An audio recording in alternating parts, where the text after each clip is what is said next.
নমস্কার সুপ্রিয় বন্ধুরা, আজকের এই পবিত্র যাত্রায় আপনাদের সকলকে স্বাগত।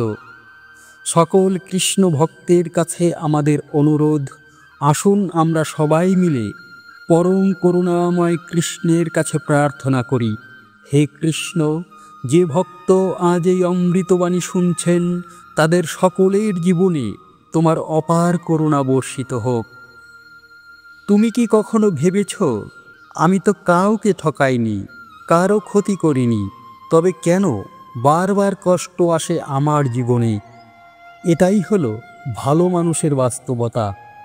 এই পৃথিবীটা সবসময় ন্যায় বিচার করে না, তবে ভগবান সব কিছু দেখেন।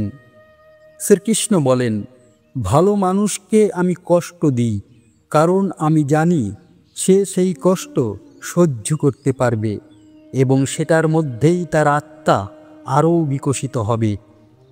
যেমন আগুনে পুড়িয়ে সোনা খাঁটি হয়, তেমনি ভালো মানুষদের পরিশুদ্ধ করতে হয় কষ্ট দিয়ে। তাই দুঃখকে অভিশাপ না ভেবে ভাবো ঈশ্বরের এক বিশেষ প্রশিক্ষণ হিসেবে। যদি ইতিহাস দেখো, ভালো মানুষদের সাথেই বারবার অন্যায় হয়েছে। যুধিষ্ঠির, ধর্মরাজ মিথ্যে বলেননি কখনো, তবুও পেয়েছেন জুয়াতে পরাজয়, বনবাস, ভাইদের হারানো, স্ত্রী দ্রৌপদীর অপমান। কেন? কারণ ঈশ্বর তাকে তৈরি করছিলেন একটি বড় দায়িত্বের জন্য। তাকে শিক্ষা দিচ্ছিলেন সহিষ্ণুতা, ন্যায় বিচার, ক্ষমার পরাকাষ্ঠা। প্রহ্লাদ একটি ছোট্ট শিশু, যার বিশ্বাস ছিল শুধুই নারায়ণ।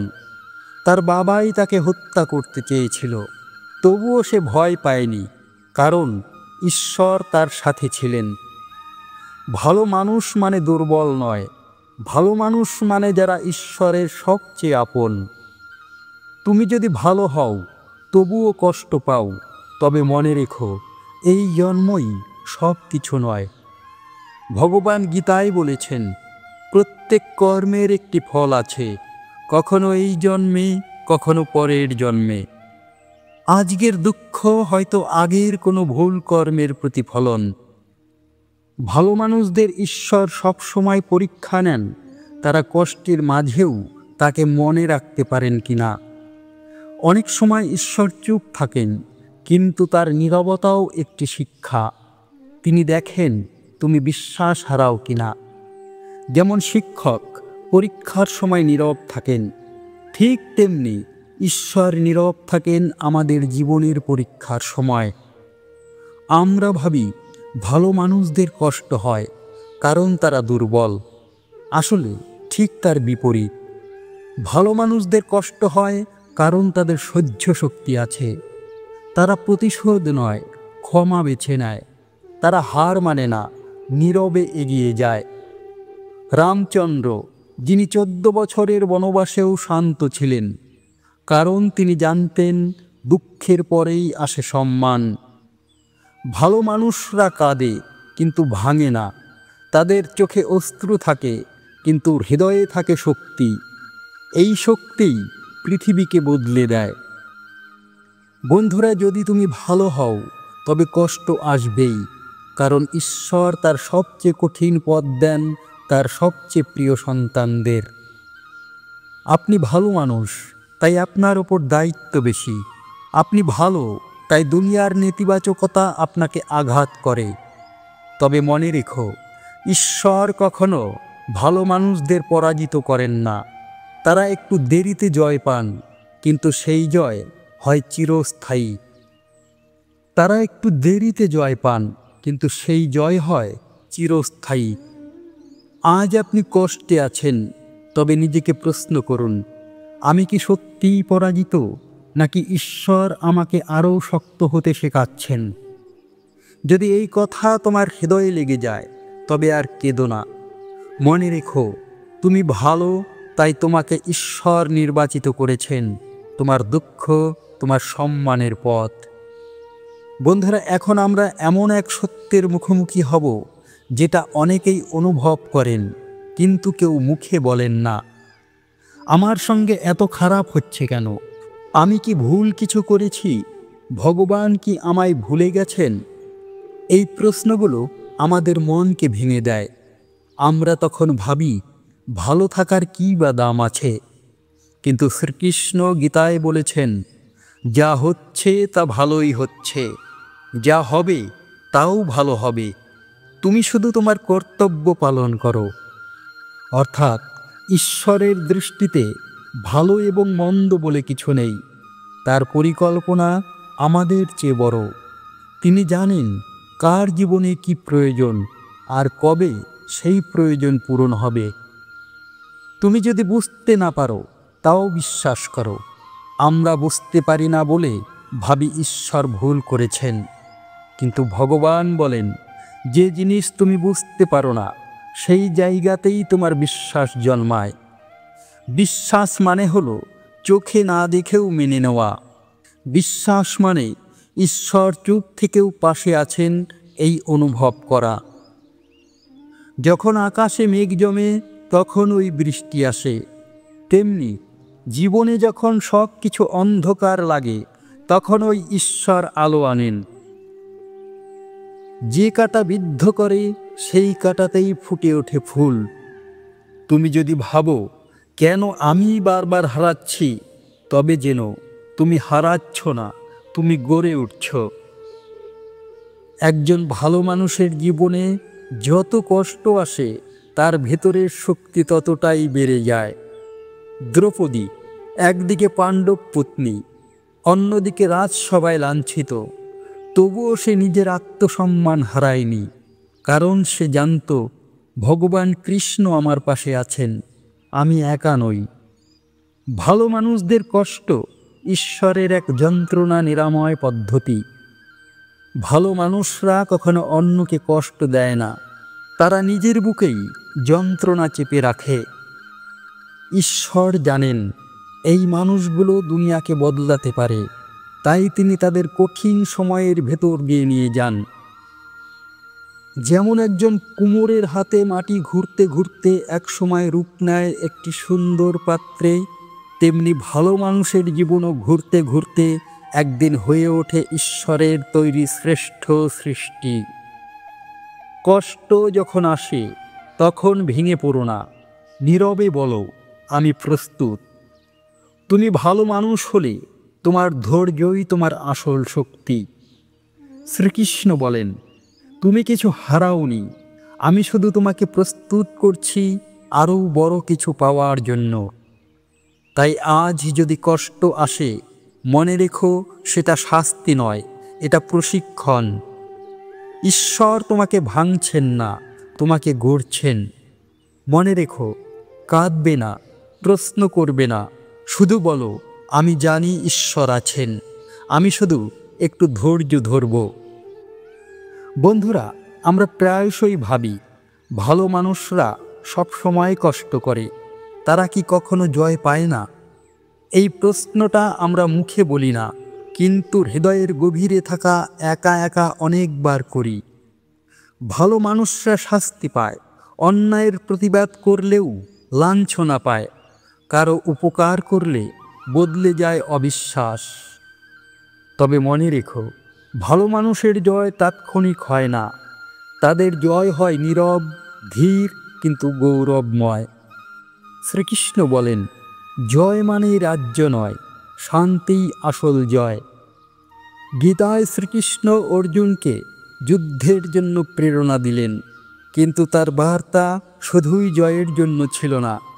তিনি বলেছিলেন, তোমার কর্তব্য করে যাও, ফলের আশা করো না। অর্থাৎ ভালো মানুষদের আসল জয় হচ্ছে নিজেকে বদলানো নয়, বরং নিজের সততা ধরে রাখা। ভালো মানুষদের জয় তখনই ঘটে যখন তারা সব কিছুর পরেও ন্যায়ের পথ ধরে রাখে। জয় মানে কেবল বাহ্যিক সাফল্য নয়। অনেকেই ভাবেন বড় গাড়ি, নাম, খ্যাতি, টাকা, এটাই তো জয়। কিন্তু শ্রীকৃষ্ণ বলেন, যার হৃদয়ে শান্তি আছে সেই সত্যিকারের বিজয়ী। ভালো মানুষদের জয় অবশ্যই হয় যখন তারা কষ্ট পেয়েও কাউকে অভিশাপ দেয় না, যখন অন্যায় দেখেও নীরবে সহ্য করতে শেখে, যখন অন্ধকারেও বিশ্বাস রাখে ঈশ্বরে। যারা চুপচাপ সহ্য করে তাদের জন্য অপেক্ষা করে ঈশ্বরের আশীর্বাদ। একটা কথা মনে রেখো, ঈশ্বর কখনো চুপ থাকেন না, তিনি শুধু সঠিক সময়ের জন্য অপেক্ষা করেন। ভগবান ভালো মানুষদের তাড়াতাড়ি পুরস্কৃত করেন না, কারণ তার তৈরি পুরস্কার অনন্য। তুমি যখন ভাঙবে তখন ঈশ্বর গড়বেন, তুমি যখন একা পড়বে তখন ঈশ্বর পাশে থাকবেন। তোমার এই নীরব সহ্য শক্তি একদিন তোমাকে মানুষ নয় ইতিহাস বানাবে। যারা সত্যের পথে থাকে তাদের বিজয় অমর হয়। যেমন মহাত্মা গান্ধী অহিংসার পথ ধরে থেকেও পেয়েছেন চিরস্থায়ী সম্মান। যেমন বিবেকানন্দ আধ্যাত্মিক শক্তির দ্বারা জয় করেছেন লক্ষ কোটি হৃদয়। যেমন শ্রীকৃষ্ণ নিজে নিজে কখনো রাজা হননি, তবুও রাজাদের রাজা হয়ে উঠেছেন। তার জয় ছিল ধর্মের জয়, ন্যায়ের জয়, মানবতার জয়। ভালো মানুষরা কষ্ট পায়, তারা লাঞ্ছিত হয়, কিন্তু তারা পরাজিত হয় না। তাদের জয় হয় যখন তারা কারো ক্ষতি না করেও জয়ী হয়, যখন তারা ক্ষমা করেও শান্ত থাকে, যখন তারা ঈশ্বরে বিশ্বাস রেখে পথ চলে। ভালো মানুষের জন্য জয় আসেই, শুধু একটু দেরিতে আসে, আর সেই জয় হয় চিরকালীন। ভগবানের এই বাণী যদি আপনার আত্মাকে স্পর্শ করে, তবে মনে রাখবেন, ভালো মানুষদের জীবনই ঈশ্বরের অস্তিত্বের প্রমাণ। তাদের নীরবতা, সহিষ্ণুতা ও বিশ্বাস এই পৃথিবীর জন্য আশীর্বাদ। আপনার জয় আসবেই, আর সেই জয় কেউ কেড়ে নিতে পারে না। ভালো মানুষের কষ্টই ঈশ্বরের সঙ্গে গভীর সংযোগ গড়ে তোলে। বন্ধুরা, এই পৃথিবীতে কেউ সুখে ঈশ্বরকে খোঁজে না, কিন্তু দুঃখে দুঃখেই মানুষ বলে, হে প্রভু তুমি কোথায়? কষ্ট মানুষকে ঈশ্বরের দিকে টেনে নেয়। যখন সব কিছু ভালো চলে, তখন আমরা ভুলে যাই কে আমাদের জীবন পরিচালনা করছে। কিন্তু যখন জীবন থমকে যায়, চোখের সামনে অন্ধকার নামে, তখন ওই মানুষ অন্তরের গভীর থেকে ঈশ্বরকে স্মরণ করে। তাই কষ্ট শুধু যন্ত্রণা নয়, এটা ঈশ্বরের একটি ডাক। ঈশ্বর যেন বলেন, এসো, তুমি যে ভুলে গিয়েছিলে আমাকে, তাই আমি তোমাকে আবার স্মরণ করাতে এসেছি। ভালো মানুষের হৃদয় হয় সবচেয়ে নির্মল, তাতেই ঈশ্বর বাস করেন। একটি কষ্টপীড়িত হৃদয় যতটা ভাঙা থাকে, ততটাই খোলা থাকে ঈশ্বরের জন্য। যে সমস্ত মানুষ কষ্টে থেকেও আমাকে ডাকে, তাদের হৃদয়ে আমি চিরকাল থাকি। অর্থাৎ তুমি যখন চোখে অশ্রু নিয়ে প্রার্থনা করো, তখন সেই প্রার্থনা চলে যায় ঈশ্বরের হৃদয়ে। ঈশ্বর তখনই কাছাকাছি আসেন যখন দুনিয়া দূরে সরে যায়। একটা সময় আসে, তুমি যাদের ভালোবেসেছিলে, যাদের জন্য সব করেছিলে, তারা একে একে চলে যায়। তখনই তুমি বুঝতে শেখো, সবাই ফেলে যেতে পারে, কিন্তু ঈশ্বর কখনো ছাড়েন না। ভালো মানুষ যখন একা পড়ে যায়, তখন তার সামনে খুলে যায় এক অনন্য জগৎ, যেখানে ঈশ্বরের নীরব স্পর্শ অনুভব করা যায়। একাকিত্ব কষ্টদায়ক, কিন্তু এই একাকিত্বেই ঈশ্বর কথা বলেন। দুঃখ না এলে ঈশ্বরকে জানাও যেত না। যদি সবসময় আনন্দে থাকতাম, তবে কি কখনো হে কৃষ্ণ আমাকে রক্ষা করো বলতাম? না, দুঃখ আমাদের অহংকার ভেঙে দেয়, আমাদের নত হতে শেখায়। এই নম্রতাই ঈশ্বরকে আমাদের হৃদয়ে প্রবেশ করার পথ খুলে দেয়। ঈশ্বর অহংকারে আসেন না, তিনি আসেন চোখের অশ্রু আর নত হৃদয়ের ভিতর দিয়ে। ভালো মানুষের কষ্ট আসলে ঈশ্বরের ছোঁয়া। বন্ধুরা, যখন তুমি কাঁদো, ঈশ্বর তা দেখেন। যখন তুমি নীরবে সহ্য করো, ঈশ্বর তা শোনেন। তুমি হয়তো কাউকে বলো না, কিন্তু ঈশ্বর জানেন তোমার ভিতর ঠিক কোথায় ব্যথা পেয়েছে। তাই কষ্ট এলে ভয় পেও না, কারণ সেটাই ঈশ্বরের সঙ্গে তোমার গভীর সংযোগের শুরু। কষ্টে না ভেঙে ঈশ্বরকে ধরো। ভালো মানুষ হিসেবে তোমার জীবন হয়তো কঠিন হবে, তোমার কাঁধে দায়িত্ব থাকবে, তোমার হৃদয়ে থাকবে অনেক ব্যথা, কিন্তু সেই ব্যথার মধ্যেই তুমি পাবে একজন নীরব বন্ধু, একজন নির্ভরতার আশ্রয়, আর তিনি হলেন ভগবান শ্রীকৃষ্ণ। মনে রেখো, ভালো মানুষদের কষ্ট দেওয়া ঈশ্বরের শাস্তি নয়, বরং তার সঙ্গে তোমার হৃদয়ের গভীর যোগ স্থাপন।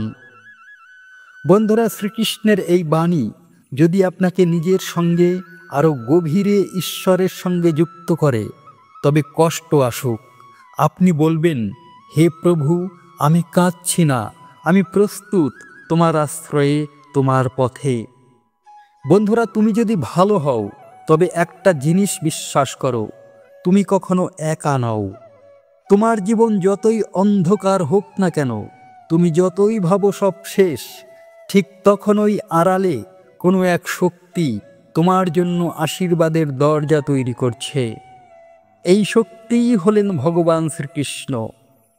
ভগবান কখনোই তাড়াহুড়ো করেন না, কিন্তু তিনি কখনো ভুলও করেন না। তুমি হয়তো ভাবছ, আমি তো সব কিছু ঠিকঠাকভাবে করছি, তবুও কেন কিছুই হচ্ছে না আমার জীবনে?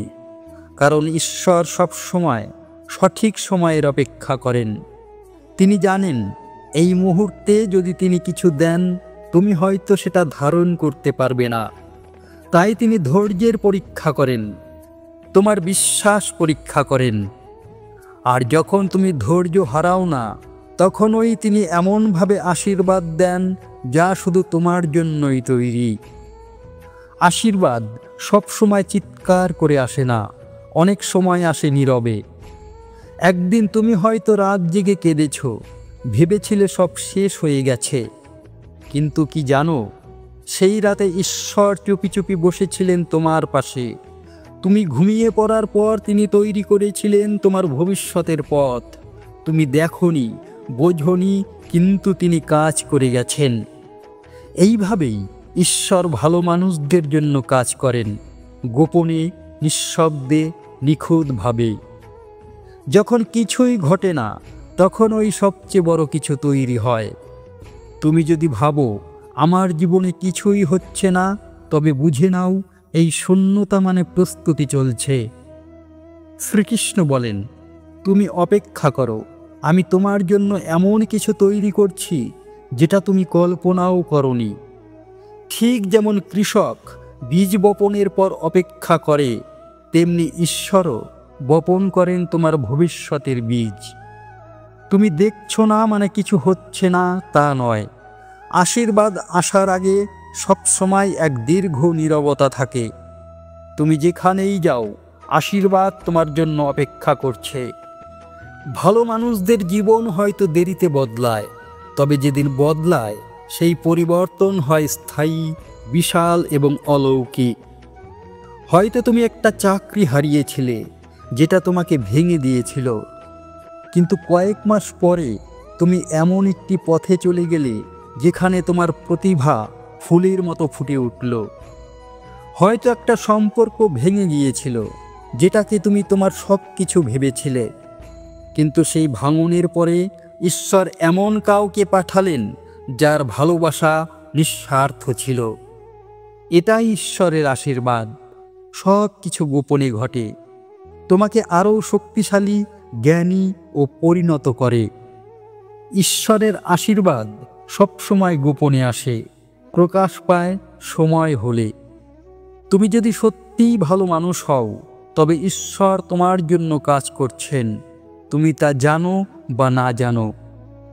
তোমার চোখে জল থাকলেও তার হাতে তোমার ভবিষ্যতের মানচিত্র আছে। তাই মনে রেখো, ভগবান গোপনে আশীর্বাদ তৈরি করেন আর প্রকাশ করে তখন যখন তুমি প্রস্তুত হয়ে যাও। বন্ধুরা, এই ভিডিও যদি আপনার হৃদয়ে আশার আলো জ্বালিয়ে দেয়, তবে নীরবে বলুন, হে কৃষ্ণ, আমি জানি তুমি কাজ করছো আমার জন্য, আমি তোমার উপর সম্পূর্ণ ভরসা রাখছি। বন্ধুরা, আজ আপনি যদি ক্লান্ত হয়ে থাকেন, জীবনে বারবার ভেঙে পড়েন, নিজের প্রশ্ন নিজেকেই বারবার করেন, ভগবান কি আমাকে ভুলে গেছেন? এখন আমরা জানব ভালো মানুষের জন্য ঈশ্বর কিভাবে নীরবে গোপনে একটি বিশাল আশীর্বাদ তৈরি করে রাখেন, যেটা শুধু তার জন্যই তৈরি। ভগবান কখনো চিৎকার করে ঘোষণা দেন না, তিনি নীরবেই গড়ে তোলেন ভবিষ্যৎ। তুমি যখন হেরে যাচ্ছ, যখন কিছুই বুঝতে পারছো না, তখন হয়তো তুমি ভাবছো ভগবান তো চুপ, কিছু বলছেন না, এবং এই চুপ থাকাটাই তোমার ভয় বাড়িয়ে দেয়। কিন্তু জানো, ঈশ্বর সবচেয়ে বেশি কাজ করেন যখন তিনি চুপ থাকেন। যখন কোনো ডাক আসে না, যখন কোনো সাড়া পাওয়া যায় না, তখন ওই ভেতরে ভেতরে ঘটে যাচ্ছে বিশাল কিছু, শুধু তুমি দেখতে পাচ্ছ না। ঠিক যেমন একটি গাছ জন্মায়, তার শিকড় আগে মাটির নিচে তৈরি হয়, সেই শিকড় তুমি দেখতে পাও না, কিন্তু সেই শিকড় ছাড়া গাছ কখনো দাঁড়ায় না। তেমনই তোমার জীবনের শিকড় তৈরি করছেন ঈশ্বর গোপনে। তুমি যত বেশি ভাঙো, ঈশ্বর তত বেশি তৈরি করেন তোমাকে। ভালো মানুষদের জীবনে দুঃখ আসে বারবার, কারণ তাদের মধ্যে লুকিয়ে থাকে এক অলৌকিক ক্ষমতা, যা সবাই ব্যবহার করে কিন্তু খুব কম মানুষ বোঝে। এই মানুষগুলো কারো ক্ষতি করতে চায় না, তারা প্রতিশোধ নিতে চায় না, তারা চুপচাপ কাঁদে আর ঈশ্বরকে ডাকে।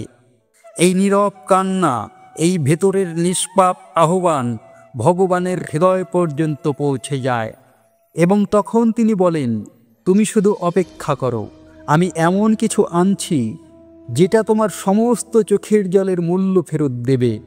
ভালো মানুষের আশীর্বাদ আসে ধীর গতিতে, কিন্তু তার ফল থাকে গভীর ও চিরস্থায়ী। ভালো মানুষরা যেমন অন্যের উপকার করে নিঃশব্দে, তেমনি ঈশ্বর তাদের প্রতিদানও দেন নিঃশব্দে। হঠাৎ কোনো একদিন তোমার জীবনে কিছু একটা ঘটে যায়, তুমি বলো, এটা তো আমি চাইনি, এটা তো আমি ভাবিনি। তবে যেন এই অচিন্ত সুযোগ, এই অসম্ভব পরিবর্তন, এই সবই ঈশ্বর গড়ে রেখেছিলেন তোমার জন্য, তুমি শুধু জানোনি। হয়তো তুমি কারো দ্বারা ছেড়ে গিয়েছিলে, কারো দ্বারা ঠকেছিলে, তবে ঈশ্বর তখনই তৈরি করছিলেন এমন কাউকে যে তোমার সত্যিকারের মূল্য বুঝবে। হয়তো তুমি একটা দরজা বন্ধ হতে দেখেছিলে, কিন্তু ঈশ্বর তখন আরেকটি দরজার চাবি গড়ছিলেন, যেটা খুললেই তুমি বুঝবে আশীর্বাদ আসলে এমনই হয়।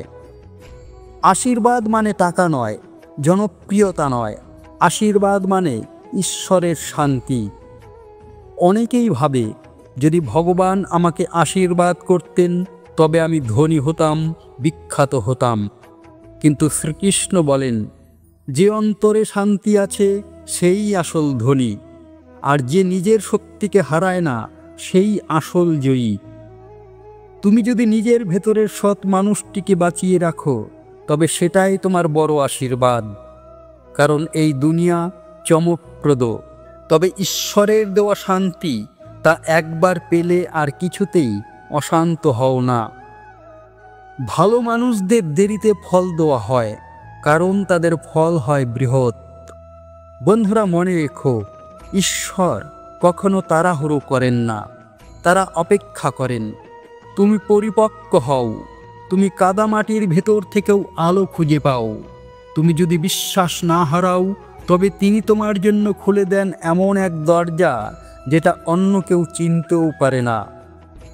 ঈশ্বর তোমার গল্প লিখছেন, আর সেই গল্পের প্রতিটি পৃষ্ঠা এখনো প্রকাশ পায়নি।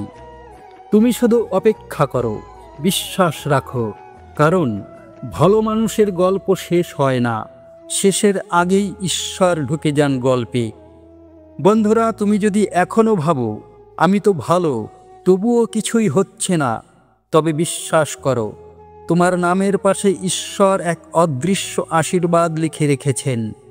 তুমি আজ বুঝবে না, কিন্তু কাল যখন বুঝবে তুমি কাঁদবে, কিন্তু আনন্দে।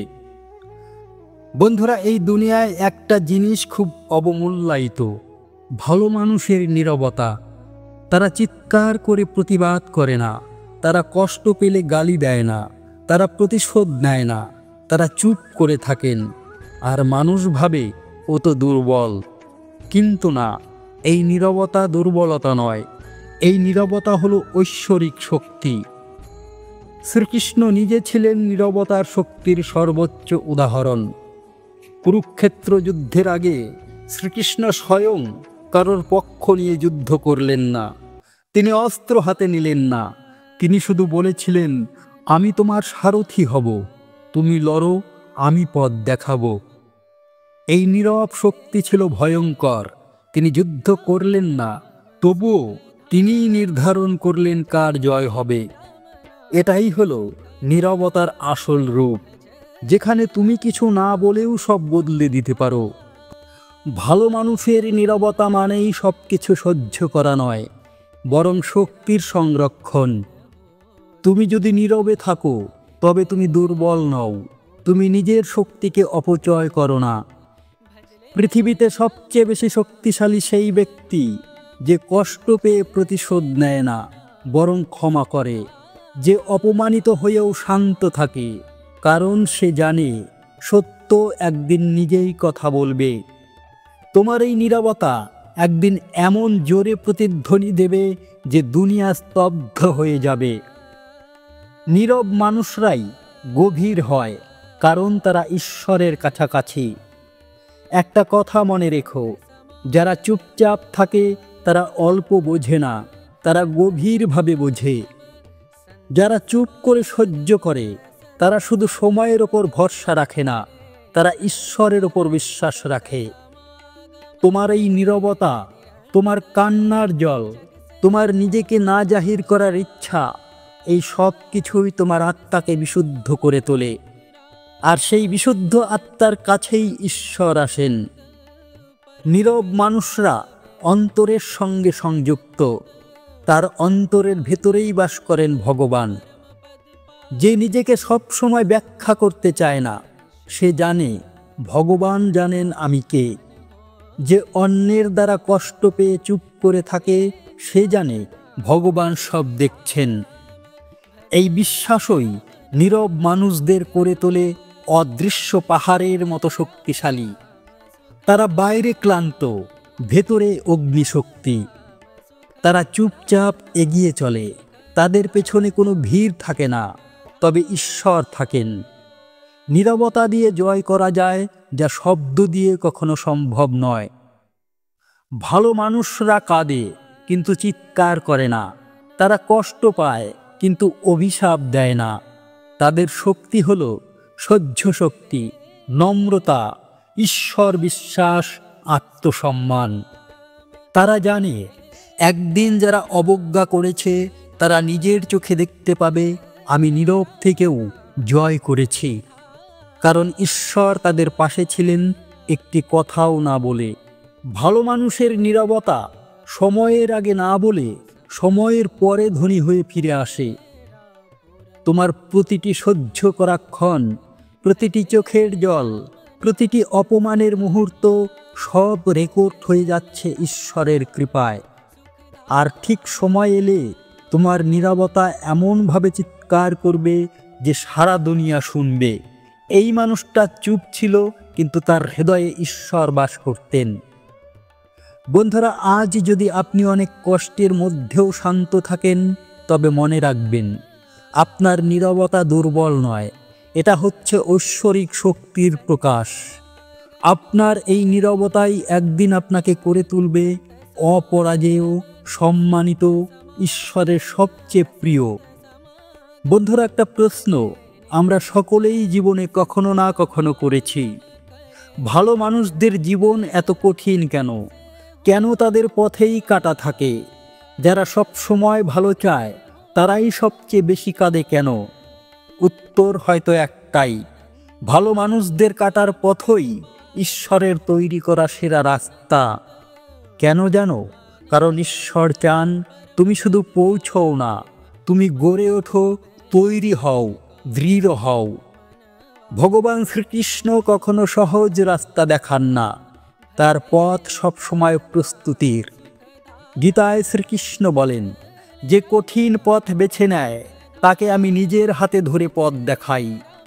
তোমার জীবনে যদি একটার পর একটা বাধা আসে, যদি মনে হয় আমার সাথেই কেন এমন হচ্ছে, তবে জেনে রাখো, ভগবান তোমাকে চিহ্নিত করেছেন, তোমাকে আলাদা করেছেন, তোমার জন্যই তিনি বানাচ্ছেন এক বিশেষ ভবিষ্যৎ। তাই তোমার পথটা হয় কঠিন, তোমার কাঁধে দায়িত্বটা হয় ভারী, তোমার পরীক্ষা হয় বড়। ভালো মানুষের জন্য সহজ পথ রাখা হয় না, কারণ তারা সহজে ভেঙে পড়ার জন্য নয়, দাঁড়িয়ে থাকার জন্য তৈরি। তুমি ভালো মানুষ হলে তোমাকে যেভাবে ভেঙে দেওয়া হয় সেভাবে আর কাউকে দেওয়া হয় না। কিন্তু তুমিও জানো, তুমি বারবার ভাঙো কিন্তু হার মানো না। তুমি কাঁদো তবুও মিষ্টি কথা বলো, তুমি হারাও তবুও কাউকে দোষ দাও না, তুমি একা পড়ে যাও তবুও ঈশ্বরকে বিশ্বাস করো। এই ভালোবাসাই, এই সৎ মানসিকতাই তোমাকে সাধারণ থেকে অসাধারণ করে তোলে। যাদের পথ কাঁটায় ভরা তারাই শেষে ফুলের পথ পায়।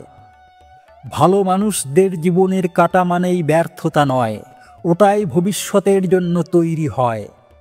যেমন সীতা দেবী, অরণ্যে নির্বাসিত, কাঁটায় ভরা পথ, তবুও তিনি হয়েছেন ত্যাগ, ধৈর্য ও মর্যাদার প্রতীক। প্রহ্লাদ, পিতার অত্যাচারে ভরা শৈশব, তবুও ঈশ্বর নারায়ণ নিজে এসেছিলেন তাকে রক্ষা করতে। হরিশ্চন্দ্র, সত্যের জন্য রাজ্য ত্যাগ, সংসার হারানো, তবুও আজও তিনি পরিচিত সত্যবাদী হিসেবে। তাদের প্রত্যেকের পথ ছিল কাঁটায় ভরা, কিন্তু শেষে সেই পথেই ফুটে উঠেছে ঈশ্বরের ছোঁয়া। কাঁটা যখন আসে বুঝে নাও তুমি নির্বাচিত। ভগবান কাঁটা পাঠান না তোমাকে কষ্ট দেওয়ার জন্য, তারা পাঠান তোমার পদচিহ্ন গড়ার জন্য। কারণ যারা কষ্টে জিততে শেখে তাদের জয় ইতিহাসে। ভালো মানুষদের জন্য কাটার পথ মানে ঈশ্বর নিজে তাদের সঙ্গ দিচ্ছেন প্রতিটি পদক্ষেপে। তুমি হয়তো দেখতে পাও না, তবে তিনি আছেন শান্ত, ধৈর্যশীল এবং সহানুভূতিশীল হয়ে। তুমি যদি কাটার পথ দিয়ে যাচ্ছ, তবে জেনো ঈশ্বর তোমার পাশে আছেন। বন্ধুরা, তুমি যদি আজ ভেঙে পড়ো, তবে কেবল একটু থেমে বলো, হে কৃষ্ণ, আমি জানি এই কাঁটা তোমারই পাতা, আমি জানি তুমি আছো, তাই আমি থামব না, আমি হাঁটব, আমি বাঁচব, আমি জিতব। এই মনোভাবই তোমাকে বানাবে ঈশ্বরের প্রিয়, নিজের জীবনের নেতা, এই সমাজে আসার আলো। বন্ধুরা, আজ যদি তোমার পথ কাঁটায় ভরা হয়, তবে মনে রেখো, তোমাকে আলাদা করে তৈরি করা হচ্ছে। তোমার পথটা আলাদা, কারণ তোমার গন্তব্যও অসাধারণ। কাঁটার পথ ঈশ্বর নিজে তৈরি করেন তাদের জন্য যারা পৃথিবীতে একটা পার্থক্য তৈরি করতে পারেন। বন্ধুরা, আমরা অনেকেই এই প্রশ্ন করি, আমি তো সব সময় ভালো ছিলাম, তবুও ঈশ্বর কেন এত দেরি করে পুরস্কার দেন? কারো জীবন চলে নীরবে, কিন্তু একদিন হঠাৎ সে পায় এমন কিছু যা কারো কল্পনার মধ্যেও ছিল না। কেউ 50 বছর বয়সে সাফল্য পায়, কেউ জীবনের শেষে মান সম্মান ফিরে পায়, কেউ মৃত্যুর আগেই পেয়ে যায় ঈশ্বরের দর্শন। এই সবই কি কাকতালীয়? না বন্ধুরা, এটাই ঈশ্বরের পরিকল্পনা। ঈশ্বর দেরি করেন, কিন্তু দেন বিস্ময়কর কিছু। গীতায় ভগবান শ্রীকৃষ্ণ বলেন, যে নিজেকে আমার উপর ছেড়ে দেয়, আমি তাকে এমন কিছু দেই যা সে কল্পনাও করতে পারে না। ঈশ্বরের দেওয়া পুরস্কার কোনো প্রতিযোগিতার ফল নয়, তা হয় আত্মার পূর্ণতা। তুমি ধৈর্য ধরে নীরবে নিষ্কামভাবে কাজ করেছ, তাই তোমার জন্য ঈশ্বরের পুরস্কার তৈরি হয় নিঃশব্দে, ধীরে। আর যখন আসে, তখন তা শুধু তোমার হয়, অন্য কেউ কেড়ে নিতে পারে না। তুমি হয়তো সবার পরে পৌঁছাও, কিন্তু তুমি পৌঁছাও সবচেয়ে উঁচুতে। ভালো মানুষরা অনেক সময় দেখে অন্যায়কারী মানুষ সাফল্য পায় আগে, চাতুর্যে ভরা মানুষরা উঠে যায় উপরে, আর সৎ ও শান্ত মানুষ পড়ে থাকে নিচে। কিন্তু মনে রেখো, ভগবান তাড়াতাড়ি দেন না, কারণ তিনি যা দেন তা চিরস্থায়ী ও সম্মানজনক। তুমি হয়তো দেরিতে পৌঁছবে, কিন্তু যখন পৌঁছবে তখন কেউ তোমাকে আর নিচে ফেলতে পারবে না। শেষ মুহূর্তে বড় পুরস্কার মানে শুধু সফলতা নয়, এটা আত্মার শান্তি, পরিপূর্ণতা, ঈশ্বরের আশীর্বাদ। একজন মানুষ সারা জীবন সৎভাবে জীবনযাপন করে, শেষ জীবনে হয়তো কিছুই থাকে না তার, কিন্তু একদিন একটি পরিস্থিতি আসে যেখানে তার সততা, তার নীরবতা, তার বিশ্বাস সকলের সামনে উদ্ভাসিত হয়ে ওঠে। তার নাম হয় ইতিহাসে লেখা, তার জীবন হয় ঈশ্বরের গৌরবের উপাখ্যান। তাই ভালো মানুষদের জন্য শেষটা সবচেয়ে সুন্দর হয়, কারণ ঈশ্বর অবশেষে আপন মানুষদের আলাদা করে জিতিয়ে দেন। পৃথিবী ভুলে গেলেও ঈশ্বর ভোলেন না। ভগবান রামচন্দ্র 14 বছর বনবাসে গেলেন, শেষে ফিরে এসে পেলেন রাজ্য, সম্মান, শ্রদ্ধা। শ্রীকৃষ্ণ জন্ম থেকেই ত্যাগে ভরা জীবন, রাজা হয়েও রাজ্য ভোগ না করে শেষে হলেন যোগেশ্বর। ভীষ্ম সমগ্র জীবন ব্রহ্মচর্য, সততা, প্রতিজ্ঞায় অটল। শেষ মুহূর্তে মহাভারতের সবচেয়ে সম্মানজনক মৃত্যু পেলেন, শরশয্যায় সূর্যোত্তর মৃত্যুকাল বেছে নিয়ে ঈশ্বরের মুখ দর্শন। তাদের সবাইকে ঈশ্বর শেষ মুহূর্তে দিলেন সবচেয়ে বড় পুরস্কার, আত্মার পরিপূর্ণতা। তুমি এখনো কিছু পাওনি মানে ঈশ্বর এখনো শেষ বলেননি। বন্ধুরা, আজ যদি আপনি ভাবেন আমি তো ভালো, তাও কেন কিছুই পেলাম না, তবে মনে রাখবেন, ভালো মানুষদের গল্প শেষের দিকে গিয়ে পাল্টে যায়, আর সেই পরিবর্তন হয় অলৌকিক। তুমি এখনো কাঁদছ, তুমি এখনো হেরে যাচ্ছ, তবে থেমো না, কারণ ঈশ্বর এখনো তোমার গল্পের শেষ অধ্যায় লেখেননি। বন্ধুরা, সত্যিকারের ভালো মানুষদের জীবন ধীরে ধীরে গড়ে ওঠে। তাদের জয় হয় বিলম্বে, কিন্তু সেই জয় হয়ে ওঠে ইতিহাসের এক অনন্য অধ্যায়। তাই যদি তুমি এখনো কিছু না পাও, তবে বিশ্বাস করো, তুমি বেঁচে আছো ঈশ্বরের আশীর্বাদ গঠনের সময়ে।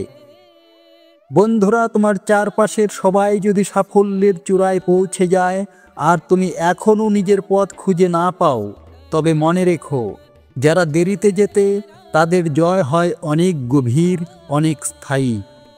এই দেরি, এই অপেক্ষা, এই নীরবতা সবই হচ্ছে প্রস্তুতির অংশ, আর এই প্রস্তুতি তোমার জীবনের ভিত্তি হয়ে দাঁড়াবে। ঈশ্বর তাড়াহুড়ো করেন না, কারণ তিনি ভেঙে পড়া নয়, গড়ে ওঠা দেখতে চান। শ্রীকৃষ্ণ বলেন, তুমি কেবল তোমার কর্তব্য করো, ফল আমি দেব, তবে তখনই যখন তুমি তার উপযুক্ত হয়ে যাবে। তুমি হয়তো ভাবো, আমি তো অনেক কিছু চেষ্টা করেছি, তবুও কিছুই হচ্ছে না। তুমি হয়তো হাল ছাড়ার কাছাকাছি চলে গেছো, কিন্তু ঠিক তখনই ঈশ্বর বলেন, আমি তোমার ভেতরে শক্তি তৈরি করছি, সাফল্য পরে আসবে, তবে সেটা এমনভাবে যে আর কেউ তা ভাঙতে পারবে না। তাড়াতাড়ি পাওয়া জিনিস তাড়াতাড়ি হারিয়ে যায়, কিন্তু ধীরে আসা জিনিস গেঁথে যায় জীবনের গভীরে। ভালো মানুষরা কখনো শর্টকাট খোঁজে না, তারা শর্টকাট নয়, শর্টকাট মেনে চলে। তারা হারায়, তবুও আবার শুরু করে। তারা চুপ করে কাঁদে, তবুও কাউকে দোষ দেয় না। তারা ধৈর্য ধরে, নিজেকে গড়ে তোলে। তাই ঈশ্বর তাদের সাফল্যও দেন ধীরে, কিন্তু এমনভাবে যা আর কেউ কেড়ে নিতে পারে না। তুমি ধৈর্য হারাও না, তবে ঈশ্বর এমন কিছু দেবেন যা চিরস্থায়ী। তুমি হয়তো এখনো সাফল্য পাওনি, তবে সেই সাফল্য গঠনের জন্য তোমার জীবনের প্রতিটি পদক্ষেপ আজ পরীক্ষা, আর ঈশ্বর দেখছেন তুমি এখনো সৎ আছো কিনা, তুমি এখনো সত্যবাদী, সহানুভূতিশীল কিনা। তুমি এখনও নিজের উপর বিশ্বাস রাখো কিনা। যদি তুমি এই সব পার করে যেতে পারো, তবে ঈশ্বর তোমার জন্য রেখে দিয়েছেন একটি অদ্বিতীয় জয়, এমন সাফল্য যা তোমাকে শুধু গর্ব দেবে না, তোমাকে এক আদর্শ করে তুলবে। যারা দেরিতে জিতেছে তারা চিরকাল স্মরণীয়। নেলসন ম্যান্ডেলা জীবনের 27 বছর জেলখানায়, শেষে পেয়েছেন মুক্তি ও পৃথিবীর শ্রদ্ধা। কল্যাণী দেবী বয়স 60 পার করে গ্রামের প্রথম শিক্ষিকা হয়ে উঠেছিলেন। আজ তার পাঠশালা থেকে শত শত শিক্ষিত জীবন গড়ে উঠছে। কর্ণ, তার জীবনের প্রতিটি মুহূর্তে অবজ্ঞা ও অপমান ছিল, কিন্তু তিনি শেষ পর্যন্ত হয়েছিলেন এক অতুলনীয় দানবীয় যোদ্ধা। এরা দেরিতে জয় পেয়েছিলেন, কিন্তু সেই জয় তাদের চরিত্রের গভীরতা থেকে এসেছিল। এমন জয় কখনো ফিকে হয় না, কারণ এই জয় শুধু বাহ্যিক নয়, আত্মিক। ভালো মানুষদের জয় দেরিতে আসে, কারণ ঈশ্বর তাদের শক্ত করে তুলতে চান। তুমি যদি এখনও হেরে যাও, তবে যেন তুমি শেষ করছো না, তুমি প্রস্তুত হচ্ছ। তোমার কষ্ট, তোমার ধৈর্য, তোমার নীরবতা সব একদিন একত্রিত হবে এক অলৌকিক বিজয়ে। তোমার গল্প শুনে মানুষ বলবে, এত দেরি হলেও সে হাল ছাড়েনি, এই জন্যই সে সত্যিকারের জয়ী। বন্ধুরা, জীবনের দেরি মানে ব্যর্থতা নয়, এটা মানে ঈশ্বর তোমার গল্পকে আরও মহৎ করে তুলছেন। সাফল্য আসবেই, তবে ধীরে, শান্তভাবে, যেমন করে সূর্য ওঠে একেবারে নিঃশব্দে, কিন্তু আলো ছড়িয়ে দেয় সারা বিশ্বে। মনে রেখো, তুমি যদি শেষ পর্যন্ত অপেক্ষা করতে পারো, তবে ঈশ্বর তোমার জীবনের শেষ অধ্যায়টিকে সবচেয়ে উজ্জ্বল করে তুলবেন। একটা কথা আছে, তুমি যদি ঈশ্বরকে পেতে চাও, তবে আগে নিজেকে হারাতে শেখো। এই নিজেকে হারানো মানে কি নিজের পরিচয় মুছে ফেলা? না, এর মানে হলো নিজের অহং, নিজের ইচ্ছা, নিজের নিয়ন্ত্রণ ছেড়ে দিয়ে নিজেকে ঈশ্বরের হাতে তুলে দেওয়া। গীতার গভীর সত্য, আত্মসমর্পণেই ঈশ্বর মিলন। ভগবদ গীতায় শ্রীকৃষ্ণ বারবার বলেছেন, তুমি কেবল তোমার কাজ করো আর নিজেকে আমার হাতে সমর্পণ করো, আমি সমস্ত দায়িত্ব নেব। কিন্তু আমরা কি করি? আমরা সব কিছু নিজের মতো চালাতে চাই, সব কিছুর উপর নিয়ন্ত্রণ রাখতে চাই, সব কিছুর ফল এখনই চাই। এই চাওয়াগুলোই আমাদের আমি তৈরি করে, আর সেই আমিই হয়ে ওঠে ঈশ্বরের পথে সবচেয়ে বড় বাধা। আমি যত কমে, তিনি তত প্রবেশ করেন হৃদয়ে। তুমি যত নিজেকে ছাড়তে শেখো, তুমি তত হালকা হয়ে ওঠো। হালকা হলে মন শান্ত হয়, মন শান্ত হলে হৃদয় খোলে, আর তখনই ঈশ্বর প্রবেশ করেন। ভরা পাত্রে যেমন নতুন কিছু ঢালা যায় না, তেমনই পূর্ণ আমিতে ঈশ্বর প্রবেশ করেন না। তোমাকে ফাঁকা হতে হবে, শূন্য হতে হবে, যাতে করে ভরে উঠতে পারো তিনিতে। যারা নিজেকে হারিয়েছে তারাই পেয়েছে ঈশ্বরকে। মীরাবাই রাজপ্রাসাদ ছেড়ে দিলেন কেবল কৃষ্ণের প্রেমে নিজেকে হারাতে। রামকৃষ্ণ পরমহংস নিজেকে বিলীন করে দিলেন মা কালীর পাদপদ্মে। শ্রীচৈতন্য মহাপ্রভু নিজেকে হারিয়ে কৃষ্ণ নামেই নিজেকে বিলিয়ে দিলেন। তাদের মধ্যে কেউ কেউ বড় পণ্ডিত ছিলেন না, কেউ ধনী ছিলেন না, তবুও তারা ঈশ্বরের কাছে পৌঁছতে পেরেছেন, কারণ তারা নিজের আমি হারিয়েছেন আর পেয়ে গেছেন অনন্ত তিনিকে। যখন তুমি বলো আমি কিছুই নই, ঈশ্বর বলেন তুমিই আমার সব। তুমি যখন হেরে গিয়ে মাটিতে পড়ে যাও, তুমি যখন বলো হে ভগবান আমি পারি না, আমি তোমার, ঠিক তখনই ঈশ্বর বলেন তুমি আজ আমার কাছে এলে। তুমি যখন নিজেকে হারালে, তখনই আমাকে পেলে। এটা আত্মসমর্পণ, এটাই পরম শান্তির পথ। নিজেকে হারানো মানেই ভেঙে যাওয়া নয়, এটা হলো সত্যিকারের জেগে ওঠা। তুমি যদি ভাবো আমি তো নিজেকে হারালে কিছুই থাকবে না, তবে ভেবে দেখো, নদী যখন সমুদ্রে মিশে যায় সে কি হারিয়ে যায়? না, সে আরও গভীর, আরও বিস্তৃত হয়ে ওঠে। তেমনই তুমি যখন তোমার আমি হারিয়ে ঈশ্বরের সঙ্গে একাত্ম হও, তুমি ছোট থেকে বিশাল হয়ে যাও। আত্মবিলয় মানেই আত্মদ্বৈততা নয়, এটা আত্ম উপলব্ধি। বন্ধুরা, আজ যদি তুমি ভীষণ ক্লান্ত হও, নিজেকে হারিয়ে ফেলতে চাও, তবে ভয় পেও না। কারণ এই হারানো মানে হার নয়, এই হারানো মানেই তোমার ঈশ্বরের সাথে দেখা। যে নিজেকে হারায় সে নিজের অহং ত্যাগ করে, আর যখন অহং থাকে না তখন ওই ঈশ্বর সেখানে এসে বসেন।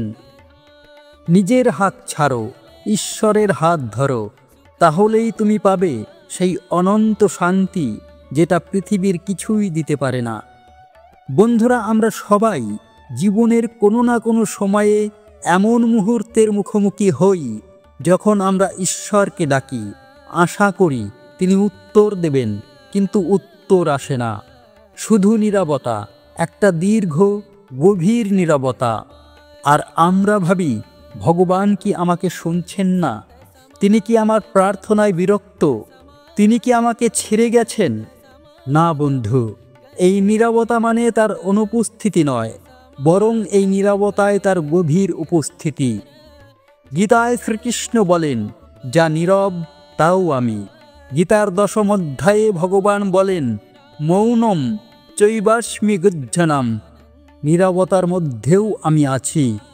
আমরা সব সময় চাই ঈশ্বর যেন আমাদের সঙ্গে কথা বলেন, আমাদের সমস্যার সমাধান দিয়ে দেন, আমাদের পথ দেখান। কিন্তু অনেক সময় তিনি চুপ থাকেন। এই চুপ থাকা মানে কি তিনি অভিমান করেছেন? না, এই নীরবতা একটি পরীক্ষা, এই নীরবতা এক গভীর শিক্ষা। ঈশ্বর তখনই নীরব থাকেন যখন তিনি আমাদের প্রস্তুত করছেন এক বৃহৎ কিছুর জন্য। যখন পরীক্ষার সময় হয়, শিক্ষক চুপ থাকেন।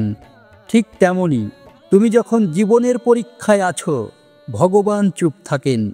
কিন্তু এর মানে এই নয় যে তিনি চলে গেছেন, এর মানে এই নয় যে তিনি ভালোবাসা তুলে নিয়েছেন। এর মানে হলো তুমি এখন এমন পর্যায়ে আছো যেখানে তোমার ভেতরের শক্তি বেরিয়ে আসবে। তুমি এখন নিজেকে চিনবে, আর সেই আত্মচেতনার ভেতরেই তুমি খুঁজে পাবে ঈশ্বরকে। ঈশ্বরের নীরবতা মানে তিনি চাইছেন তুমি গভীর হও, ভেতরে যাও। যখন কেউ কথা বলে না, তখন আমাদের মন স্থির হয়। স্থির মনেই সত্যিকারের ঈশ্বরকে অনুভব করা যায়। এই নীরব সময়েই আমরা আত্মজিজ্ঞাসা করি, আমরা প্রার্থনার গভীরে যাই, আমরা বুঝি ঈশ্বর বাইরে নন, ভেতরে আছেন। নীরবতা হলো সেই স্থান যেখানে আত্মা ঈশ্বরের সাথে নিঃশব্দে কথা বলে। যারা ঈশ্বরের নীরবতাকেও ভালোবাসে তারা ঈশ্বরের কাছেই সবচেয়ে প্রিয়। কেউ ঈশ্বরকে ভালোবাসে তার দান দেখে, কেউ ভালোবাসে কৃপা দেখে, কিন্তু যারা তার নীরব সময়েও বিশ্বাস রাখে তাদের প্রতি ভগবানের প্রেম সবচেয়ে বেশি। কারণ ঈশ্বর দেখেন, এই মানুষটা শুধু আমার কাছ থেকে কিছু নিতে চায় না, এই মানুষটা আমাকে চায় আমার নীরবতা সহ। তুমি যদি ঈশ্বরের নীরবতা সইতে পারো, তবে তুমি ঈশ্বরের কণ্ঠ শুনতে পারবে। বন্ধুরা, যখন চারিদিকে নীরবতা নেমে আসে, তখন মন উন্মুক্ত হয়, তখন হৃদয়ে ধ্বনি হয়, আমি আছি, আমি সব দেখছি, কেবল তুমি বিশ্বাস রাখো। ঈশ্বর যখন নীরব থাকেন, তখন তিনি চুপচাপ সব ঠিক করে চলেন। হয়তো তোমার শত্রুদের পথ বন্ধ করছেন, হয়তো তোমার ভাগ্য পুনরায় লিখছেন, হয়তো তোমার জীবনের মূল পরিবর্তনের সময় গড়ে তুলছেন। বন্ধুরা, যদি তুমি আজ প্রার্থনা করেও কোনো উত্তর না পাও, তবে ভেঙে পড়ো না। হয়তো ঈশ্বর তোমাকে কথা না বলে তোমার হৃদয়ের গভীরে একটা শক্তি জাগিয়ে তুলছেন। তুমি যদি তার নীরবতাকেও বিশ্বাস করতে পারো, তবে খুব শীঘ্রই তুমি তার কণ্ঠ শুনবে তোমার অন্তরের গভীরে। তুমি একা নও, তুমি এক মহানীরব আকাশের মাঝে ঈশ্বরের বুকে বিশ্রাম নিচ্ছ। যেখানে শব্দ থেমে যায় সেখানে ঈশ্বরের উপস্থিতি শুরু হয়। ভালোবাসা শব্দটা আজকাল খুব হালকা হয়ে গেছে। মানুষ কাউকে ভালোবাসে আর কিছুদিন পর ঘৃণা করতে শেখে। কিন্তু একমাত্র এক জায়গায় ভালোবাসা কখনো বৃথা যায় না, ঈশ্বরের প্রতি তোমার ভালোবাসা। তুমি হয়তো কাউকে প্রাণ ভরে ভালোবেসেছিলে, সে তোমার ভালোবাসা ফিরিয়ে দেয়নি। কিন্তু যদি তুমি ঈশ্বরকে এক ফোঁটাও নিঃস্বার্থ ভালোবাসা দাও, তিনি তা ফিরিয়ে দেন মহাসাগরের মতো। ভগবদ্গীতায় শ্রীকৃষ্ণ বলেন, যারা একান্তভাবে আমাকে ভালোবাসে আমি নিজে তাদের সকল অভাব পূরণ করি। ভক্তি কোনো লেনদেন নয়, ভক্তি মানে এক নিঃস্বার্থ ভালোবাসা, যার প্রতিদান তুমি হয়তো দেরিতে পাবে, কিন্তু পাবে অগাধভাবে। তুমি যদি তাকে একটি মোমবাতি দাও, তিনি তোমার জীবনে সূর্য আনেন। তুমি যদি শুধু একটি জয় শ্রীকৃষ্ণ বলো, তিনি তোমার কষ্ট থেকে রক্ষা করেন। তুমি যদি প্রতিদিন মাত্র 1 মিনিট সময় দাও তার নাম জপে, তিনি তোমার জীবনের ঘন্টার পর ঘন্টা শান্তিতে ভরিয়ে দেন। কারণ ঈশ্বর কখনো নিঃস্বার্থ ভালোবাসাকে অপমান করেন না। তুমি তার দিকে হাত বাড়ালে তিনি তোমাকে টেনে নেন নিজের হৃদয়ে। ভালোবাসা ঈশ্বরকে দেওয়া মানে তার সঙ্গে আত্মার বন্ধন গড়ে তোলা। ভালোবাসা মানে কেবল মন্ত্র জপ নয়, ভালোবাসা মানে তার উপর বিশ্বাস রাখা, তার অপেক্ষা সহ্য করা, তার নীরবতার মধ্যেও তাকে খুঁজে যাওয়া। তুমি যদি তাকে নিঃস্বার্থ ভালোবাসো, তবে একদিন তোমাকে এমন কিছু দেবেন যা তুমি চেয়েও পাওনি। ভক্তের হৃদয় ঈশ্বরের ঘর। তুমি যতটা ভালোবাসো তার আশীর্বাদ ততটাই ফিরে আসে। যা তুমি দাও তা ভালোবাসা হলে ফিরেও আসে, কিন্তু ঈশ্বরের হাত ধরে আসে আরও বেশি হয়ে। তুমি যদি তাকে অস্ত্র দাও, তিনি শান্তি ফেরত দেন। তুমি যদি তাকে অপেক্ষা দাও, তিনি সময়ের ঊর্ধ্বে আশীর্বাদ দেন। তুমি যদি তাকে ভালোবাসা দাও, তিনি জীবনের সমস্ত দুঃখ গলিয়ে দেন প্রশান্তিতে। ভালোবাসা একটি শক্তি, আর সেই শক্তি যদি নিঃস্বার্থ হয় তা কখনো হারিয়ে যায় না। ভালোবাসা তোমার প্রার্থনা হয়ে ঈশ্বরের হৃদয়ে পৌঁছয়, আর তার কৃপা হয়ে তোমার জীবনে ফিরে আসে। ভালোবাসা কোনোদিন খালি হাতে ফিরে আসে না, যদি তা হয় ঈশ্বরকে দেওয়া একান্ত অনুভব থেকে। কেউ যদি ভাবেন, আমি তো দীর্ঘদিন ধরে ভগবানকে ডেকেছি, ভালোবেসেছি, কিছুই পেলাম না, তবে একটু চুপ করে ভেবে দেখো, তুমি কষ্টে থেকেও আজ টিকে আছো। তোমার হৃদয় এখনো অনুভব করতে পারে তোমার মধ্যে এখনো আলো আছে। এসবই কি ঈশ্বরের ভালোবাসা নয়? তিনি তোমার দেওয়া ভালোবাসা গুণে রাখেন। তুমি যা দাও তিনি সময় মতো তা ফিরিয়ে দেন, আরও বেশি, আরও গভীর, আরও স্থায়ী করে। বন্ধুরা, এই পৃথিবীতে তুমি যাকে ভালোবাসো সে তোমাকে ফিরিয়েই দিতে পারে না।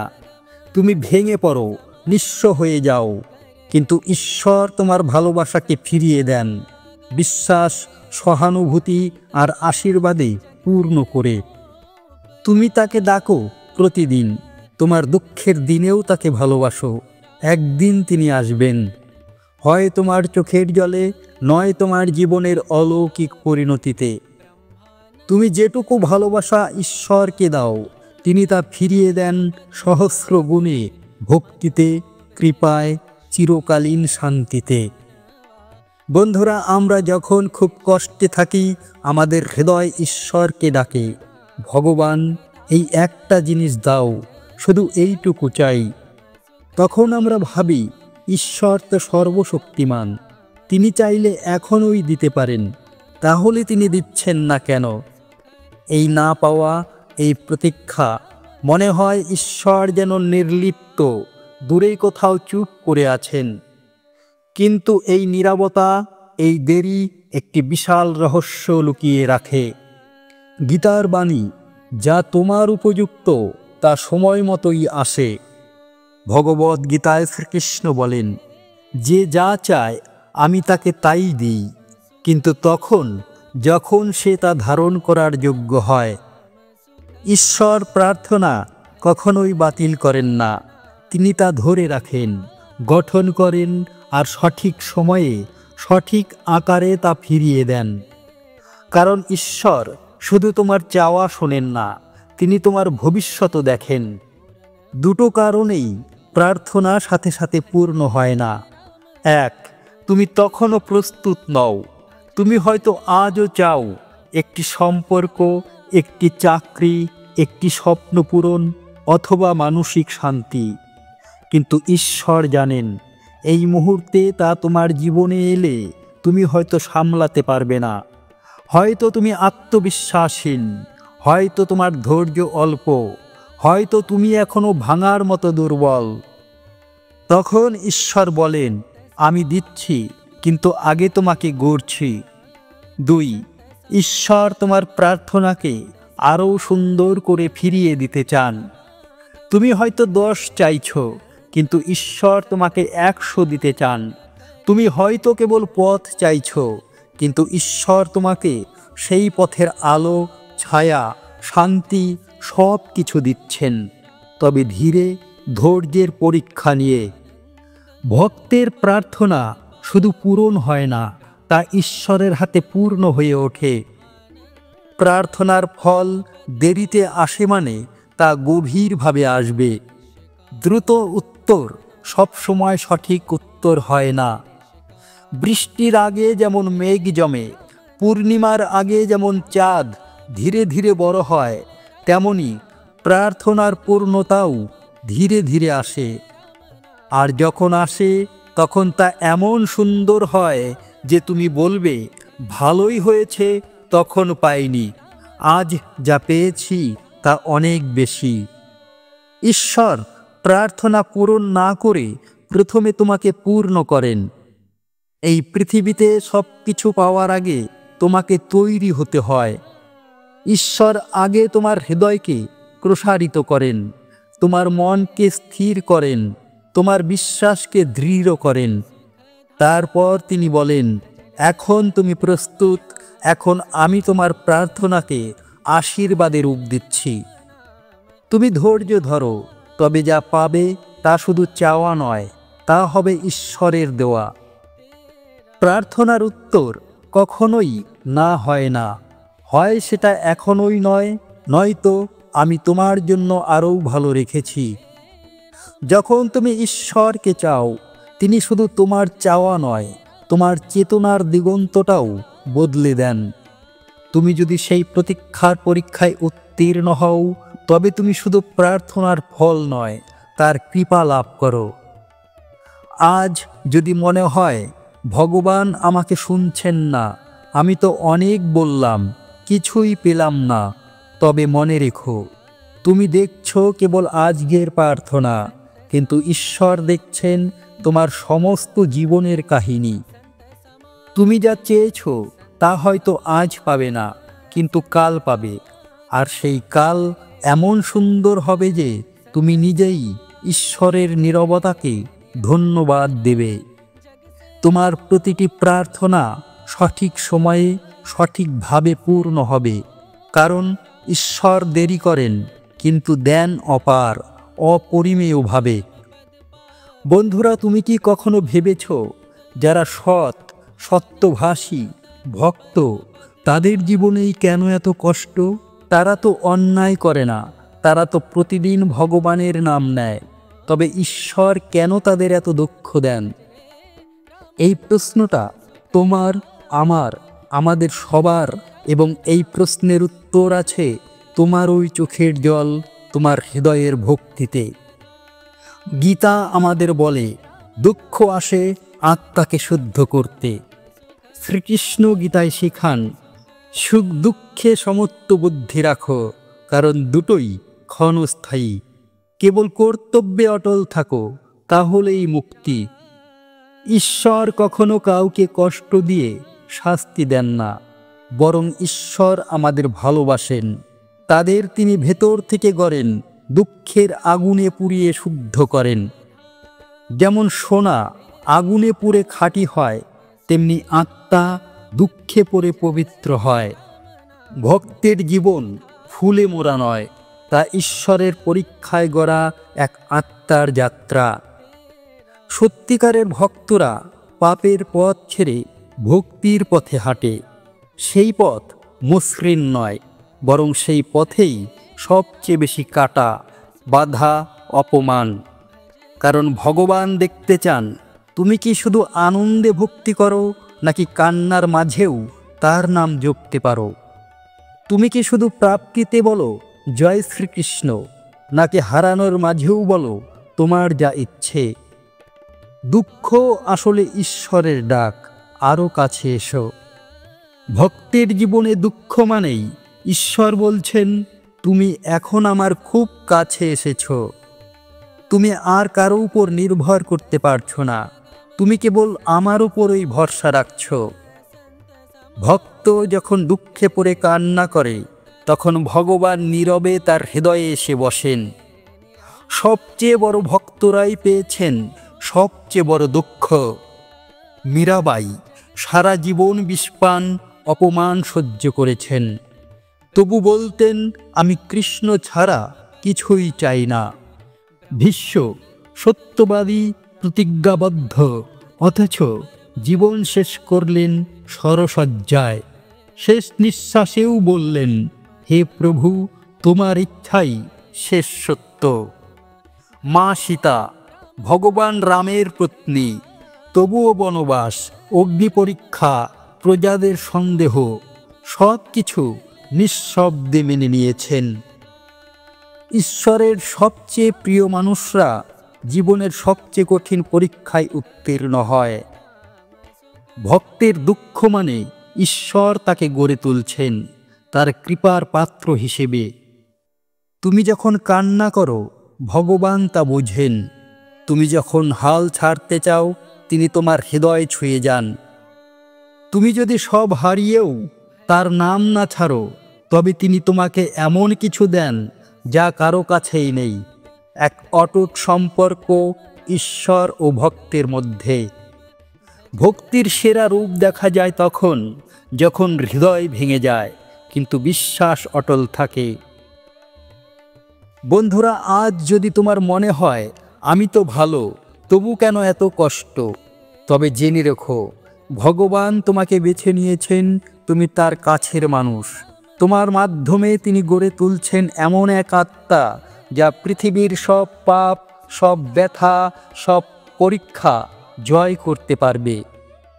তুমি দুঃখে আছো মানে তুমি এক অনন্য বর পেতে চলেছ, একটি আত্মিক সম্পর্ক ঈশ্বরের সঙ্গে। কাটার পথ পেরিয়ে যারা হাঁটে, তারাই প্রথমে পৌঁছয় কৃষ্ণের চরণে। বন্ধুরা, এই পৃথিবীতে কিছু জিনিস আমরা খুব ভালোবাসি, কিছু মানুষ, কিছু সম্পর্ক, কিছু স্বপ্ন, কিছু মুহূর্ত, আর হঠাৎ একদিন তা হারিয়ে যায়। কেউ চলে যায়, কেউ ভেঙে যায়, কিছু আর আগের মতো থাকে না। তখন মনে হয় ভগবান কেনই তা করলেন, যা এত আপন তা হারালো কেন। কিন্তু সত্যি কি হারিয়ে যায়? না, প্রতিটি হারানো জিনিসই ফিরে আসে অন্য রূপে, ঈশ্বরের আশীর্বাদ হয়ে। ভগবদ্গীতায় শ্রীকৃষ্ণ বলেন, যা গেছে তা আমার ইচ্ছায় গেছে, যা আসবে তাও আমার ইচ্ছায় আসবে।